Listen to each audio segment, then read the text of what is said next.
ସାଙ୍ଗମାନେ ମା ଆମର ଏବେ ଚିକେନ ପକେଇ ଦେଇଛି ତ ଏବେ ଘାଣ୍ଟୁଛି ତାକୁ। ଆଜିର ବ୍ଲଗରେ କୁଆଡ଼େ ବାହାରେ ନାହିଁ, ଆମରି ଘରେ। ଆଜି ମୋ ଜେଜେମା ଆମ ଘରେ ଆଜି ଚିକେନ କଷା କରୁଛି। ତ ଚାଲନ୍ତୁ ଦେଖିବା ଚିକେନ କଷା କେମିତି କ'ଣ ସେ ପ୍ରସ୍ତୁତ କରୁଛି। ଆଜି କ'ଣ ରୋଷେଇ କରୁଛୁ? ଚିକେନ ରସୁଣ ହଁ ବାଟିବି। ହଁ ତାପରେ ଆଉ ଆଳୁଟା କଷେଇବି। ହଁ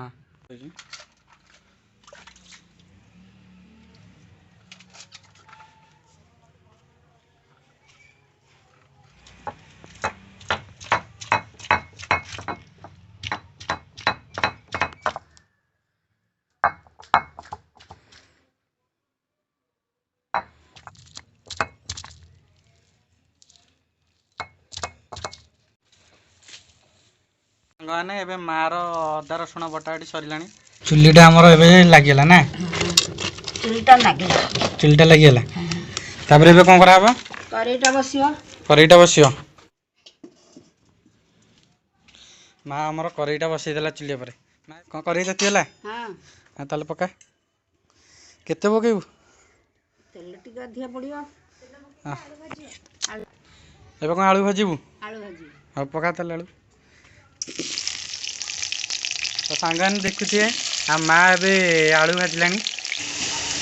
ଆଗରୁ ଯେତେବେଳେ କରିଥିଲୁ ନା ଆଜି କରୁଛୁ? ଆଗରୁ କରିନି, ଆଉ କ'ଣ ଏଇନେ କରୁଛି? କରୁଛୁ ତାହେଲେ ନା? ମୋତେ କେତେ ଥର ଖାଇ ଦେଇଛୁ କହୁନୁ? ପିଲାବେଳୁ ଖାଇଛୁ ଆଉ। ନା ଘୋଡ଼େଇ ଦେବୁ ନା? ଘୋଡ଼ିଆ ହେବନି, ଘୋଡ଼ିଆ ହେଲା। ହଉ ଘୋଡ଼େଇ ଦେ। ଚାପାଟା ଘୋଡ଼ିଆ ହେଲା। ହଉ ଘୋଡ଼େଇ। ଟିକେ ଦେଖିବା ହେଲେ କି ନାହିଁ ଆଳୁ ଭଜାଟା। ହଉ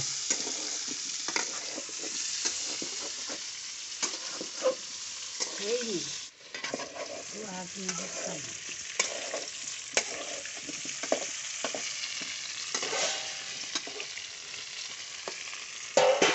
ଆଳୁ ଭଜା ପିଲାକୁ ପଡ଼ିକି ଗୋଟେ ଦେଇଦିଅ, ଶିବୁକୁ ଦେଇଦିଅ। ଚିନି ପଇଲା, ଟିକେ କଲର ହବ।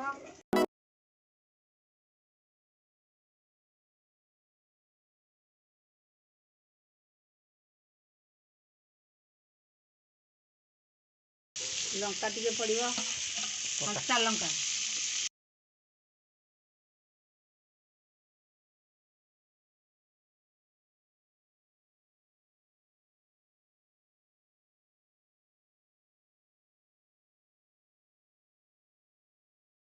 ମାର ପିଆଜ କଷା କଷି ଚାଲିଛି ଏବେ। ତ ଦେଖିପାରୁଥିବେ ଆମ ବୁଢ଼ୀ ଆମର ବହୁତ କଷ୍ଟ କରୁଛି ରୋଷେଇଟା ଆଜି କରିକି ମୋତେ ଖୁଆଇବ ବୋଲି। କ'ଣ କରୁଛି? କରୁଛି ପରା ତୋ ପାଇଁ। ମୋ ପାଇଁ କରୁଛୁ? ଆଉ କାହାକୁ ଦେବୁନି ଟି? ନାଇଁ ନାଇଁ, ମୋତେ ଖାଲି ଦେବୁ।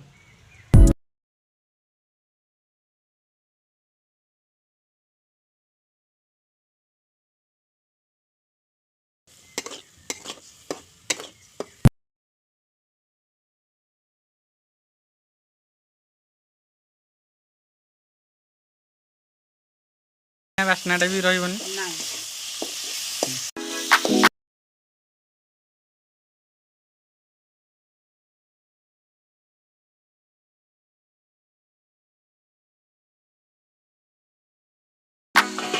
ଟମାଟୋ ମିଶିଗଲା। ତାପରେ ଏବେ କ'ଣ ମସଲା ପକେଇବୁ? ମସଲା ଜିରା ଧନିଆ କ'ଣ ସବୁ ଏଇଥିରେ ମିଶିକି ଅଛି?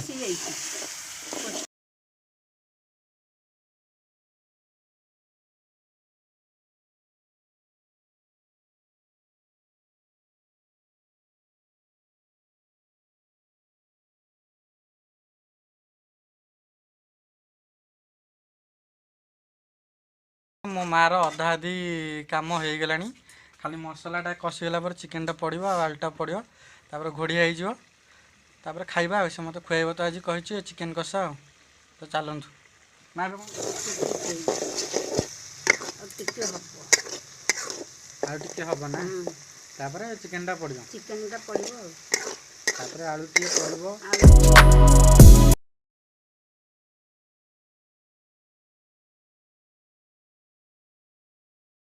ସାଙ୍ଗମାନେ ମା ଆମର ଏବେ ଚିକେନ ପକେଇ ଦେଇଛି ତ ଏବେ ଘାଣ୍ଟୁଛି ତାକୁ।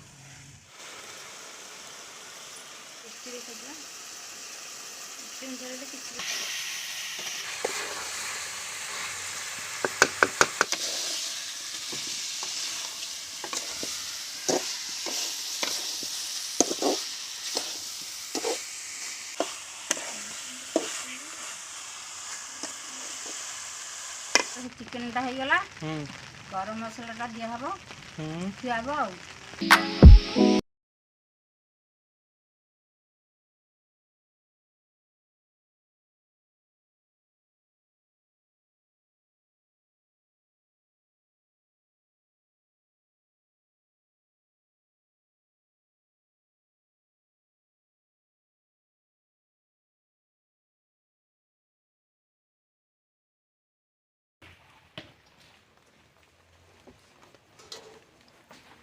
तो सांगने फाइनाली आमर माँ ता चिकेन कषा करके थोई देछि मो सामने एबे मु खाइबी बहुत बास्ना भी आछि तार तो चलନ୍ତୁ खाइबा स्टार्ट करिबा भल अछि पूरा बहलिया पूरा अछि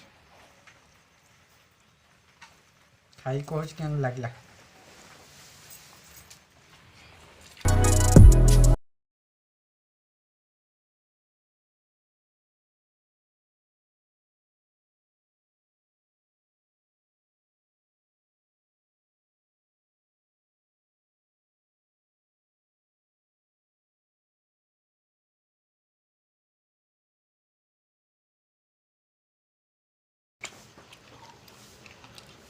तो सांगने मोर खाइबा पूरा शेष हो गला एबे हाथ धोइबी आ बाकी रहला खाली एडिटिंग करके छाड़बी आ तो किसी काम नहीं आज वीडियो टी केमती लागला मत कमेंट बॉक्स रे कमेंट करेंगे तो आज एति रखुची बाय।